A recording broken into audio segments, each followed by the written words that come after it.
విహారీ గారు, ఈరోజే నాకు ఈ భూమి మీద చివరి రోజు అనుకుంటా. నా చావు నాకు కనిపిస్తుంది.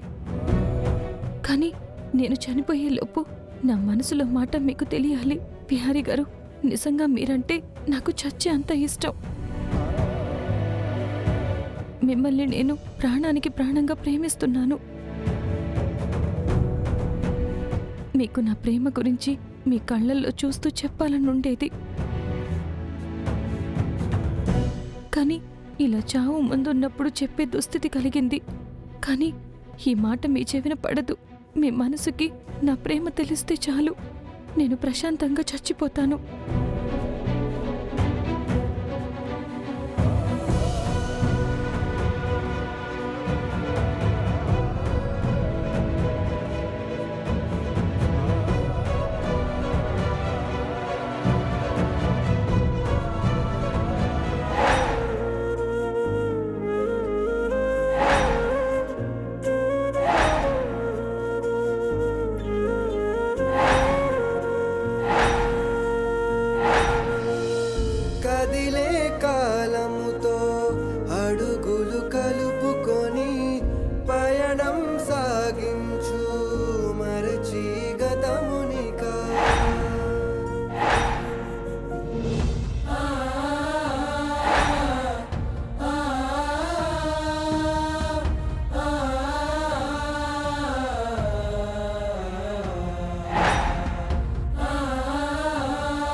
మావయ్య చెప్పండి.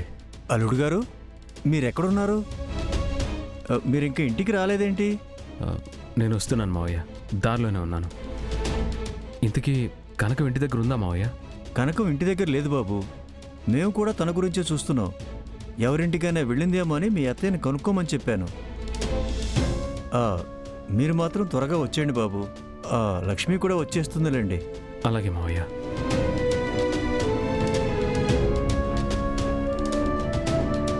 కనకం ఇంటికి వెళ్ళలేదు, ఇక్కడికి రాలేదు. ఏమై ఉంటుంది కనకంకి? కనకం ఎక్కడుంది?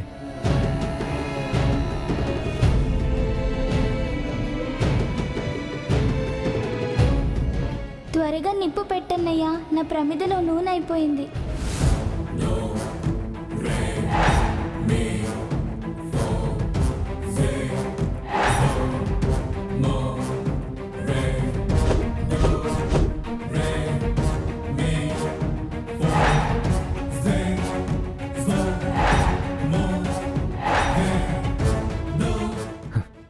ఏదో జరుగుతుంది. నా మనసుకి కనకం ఏదో ప్రమాదంలో ఉంది అనిపిస్తుంది. నా కనకం అక్కడే అమ్మవారి దగ్గరే ఉందనిపిస్తుంది. నేను ఇప్పుడు అక్కడికి వెళ్ళాలి. ఒకవేళ ఎవరైనా వెనకకి తిరిగి చూస్తే అది మీకు, ఈ ఊరికి అరిష్టం.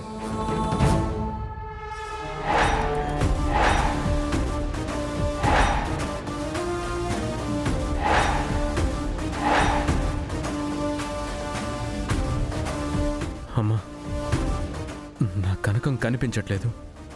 నాకెందుకో నా కనకం నీ సన్నిధానంలో ఉంది అనిపిస్తుంది. నేను ఈ ఊరు కట్టుబాటుని మీరుతున్నాను. మళ్ళీ వెనక్కి నీ దగ్గరికే వస్తున్నాను. ఒకవేళ నా కనకం అక్కడ లేకపోతే నీ ఆగ్రహాన్ని ఊరి మీద కాకుండా నా మీద మాత్రమే చూపించు. నాకే శిక్ష అయినవి. అమ్మ పోలేరమ్మ తల్లి, నా కనకాన్ని కాపాడుకోవడం కోసమే నేను మళ్ళీ నీ దగ్గరకు వస్తున్నానమ్మా. నన్ను క్షమించు.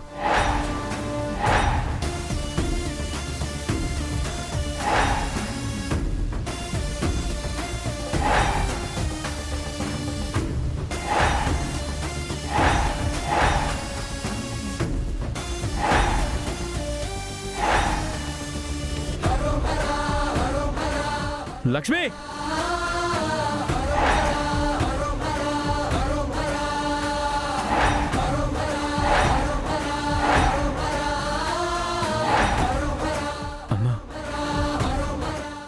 కనకం ఏదో ప్రమాదంలో ఉందని నాకు అనిపిస్తుందమ్మా.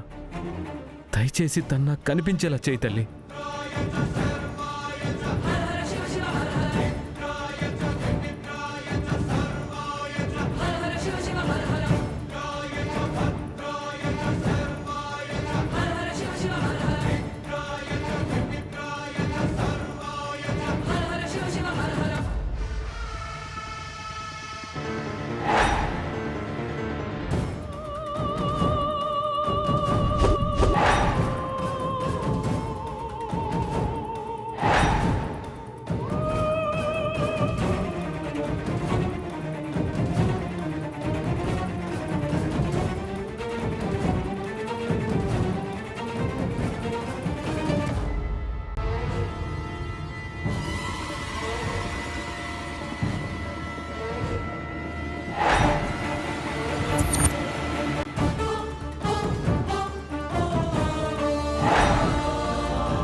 ఇది నా కనకం గాసే. అంటే నా కనకం ఇక్కడెక్కడ ఉంది?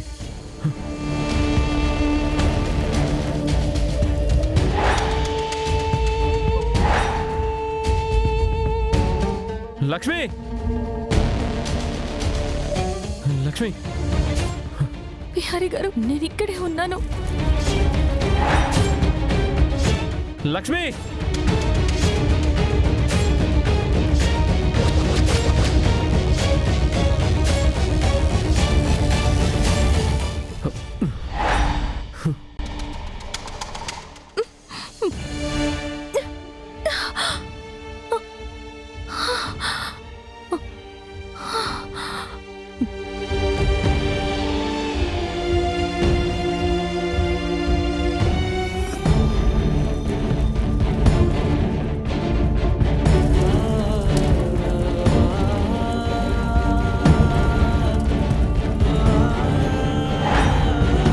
నీకేం కాలేదు కదా? లక్ష్మి, నువ్వు ఆ బొమ్మలోకి ఎలా వచ్చావు? అసలు నిన్ను కట్టేసింది ఎవరు? విహారీ గారు, నేను మీ దగ్గరికి వచ్చినప్పుడు మీరందరూ బొమ్మల్లా ఉండిపోయారు. అప్పుడు నేను మిమ్మల్ని అందరినీ పిలిచాను, కానీ ఎవరూ పలకలేదు. అంతలో ఎవరో వెనక నుంచి వచ్చి నా నోరు మూసేసి ఇక్కడికి తీసుకొచ్చారు. నిజమా? మేమంతా బొమ్మల్లా ఉండిపోయామా? హ్మ్.